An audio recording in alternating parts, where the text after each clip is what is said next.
VIP supremo Mukesh Sahni ने तेजस्वी यादव के द्वारा 1 करोड़ नौकरी दिए जाने पर कहा कि निश्चित तौर पर देश बड़ा है और 37 लाख से अधिक कर्मचारी अभी तक रिटायर हो चुके हैं और यह बड़ी बात है। उन्होंने यह घोषणा की है। उन्होंने कहा कि गठबंधन में हम सभी लोग हैं और जो चुनाव जीतने लायक उम्मीदवार होंगे हम उन्हीं को टिकट भी देंगे और हम लोग हर सीट जीतना चाहते हैं।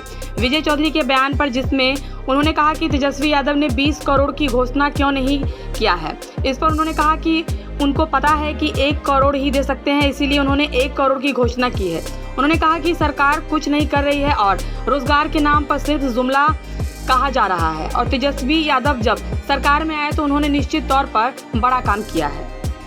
देने की बात तेजस्वी यादव में है। निश्चित तौर पे तेजस्वी प्रसाद यादव जी 2020 में भी उन्होंने बिहार के जनता से वादा किए थे कि हम सरकार में आएंगे और हम 10 लाख नौकरी देंगे। और आपने देखा कि जैसे वो सरकार में आए, नीतीश जी के साथ सरकार में आए, भले वो डिप्टी सीएम बने, सीएम ना बने, लेकिन उन्होंने बिहार के युवा को बड़े संख्या में कई लाख 5 लाख से अधिक युवा को सरकारी नौकरी दिए हैं। अगर उन्होंने कुछ विजन बनाया है, प्लान बनाया है तो निश्चित तौर पर वो पूरा करेंगे और हमारी पार्टी को भी समर्थन तेजस्वी जी के साथ है कि जो जितनी भी घोषणा है उस पर निश्चित तौर पे मेरी समर्थन है, क्योंकि हम लोग इंडिया गठबंधन में हैं और निश्चित तौर पे इंडिया गठबंधन का सरकार बनेगा तो जो हमारी जो एजेंडा है उस पर हमारे गठबंधन के साथ ही काम करेंगे।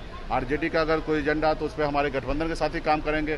कांग्रेस पार्टी तो नेशनल पार्टी है ही, वो एक बड़े रोड मैप के साथ चल ही रहे, तो निश्चित तौर पे एक दूसरे को सहयोग मिलेगा।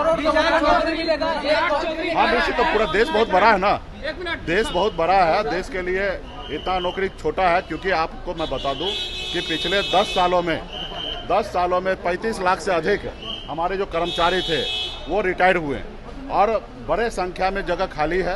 और जब रिटायर हुए तो ऑटोमेटिक उतना उनको नौकरी सरकार को देना चाहिए, लेकिन नहीं दिए। सिर्फ अभी तक जो हमें जानकारी है 9 लाख के अंदर में सरकार ने नौकरी दिया है, तो एक बड़ा वैकेंसी जगह ही खाली है, तो जगह भी खाली किया जाएगा। उसके अलावा जितने भी हमारे जो मोदी जी खास करके प्राइवेट किया गया है वो प्राइवेट संस्था को सरकारी में कन्वर्ट करना होगा, चाहे एयरपोर्ट हो या रेलवे स्टेशन हो, और जैसे वो करेंगे तो ऐसे उसमें से नौकरी निकलेगा और तो मुझे लगता है करोड़ नौकरी निश्चित तौर पे दिया जाएगा। भाजपा ने आपको ठग और मलाह बताया है, कहा अपने समाज को आप ठगते हैं, उन्हें टिकट नहीं देते। अभी विपक्ष में सत्ता पक्ष वो है, हम विपक्ष में हैं। भाजपा से यही उम्मीद कर सकते हैं कि एक मल्लाह के बेटा को वो दिन रात गाली दे, और मुझे कोई आश्चर्य नहीं हो रहा कि वो हमें गाली दे रहा है। ये बिहार के जनता, हमारे लोगों को पता है कि कौन हमारे साथ ठगा है, हमारे समाज के साथ ठगा है। कई बार उन्होंने घोषणा किया निषाद आरक्षण देंगे, लेकिन आरक्षण नहीं दिया। ये बात हमारे समाज को पता कि कौन किसको ठग रहा है। फिलहाल ये बात नहीं है रहा कि वो गाली दे। हम लोग एजेंडा लेके चल रहे हैं कि हम बिहार के लोगों के लिए हक अधिकार के लिए लड़ाई लड़ेंगे और सारा चीज़ है। रहा टिकट की बात है तो टिकट चुनाव जीतने के लिए दिया जाएगा। जो समीकरण बनेगा, जहाँ पे बनेगा वहाँ पे जो योग्य होगा उनको चुनाव लड़ाया जाएगा। सिर्फ फॉर्मेलिटी के लिए हम लोग चुनाव नहीं लड़ रहे हैं, हमें हर हाल में हर सीट को चुनाव जीतना है और जहाँ पे जो सुटेबल का कैंडिडेट होगा उनको चुनाव लड़ाया जाएगा। विजय चौधरी है सर, वो कह रहे हैं कि तेजस्वी यादव 1 करोड़ नौकरी देने की बात कर रहे हैं, 20 करोड़ क्यों नहीं बोले? अभी उनको पता है कि 1 करोड़ ही दे सकते हैं, इसलिए 1 करोड़ बोले हैं। आप में तो वो भी क्षमता नहीं है, आप में वो क्षमता नहीं है। आपका भी लगता है कि देश का, तो अभी आप सत्ता में थे, आप बताइए कि आपने कितना नौकरी दिया राज्य में या केंद्र में। रहा कि अगर हम विजन बना रहे हैं तो हम उसके ऊपर काम करेंगे। आप तो बताइए कि आपने बोला था 20 करोड़ नौकरी देंगे 10 साल में, आपने नहीं दिया।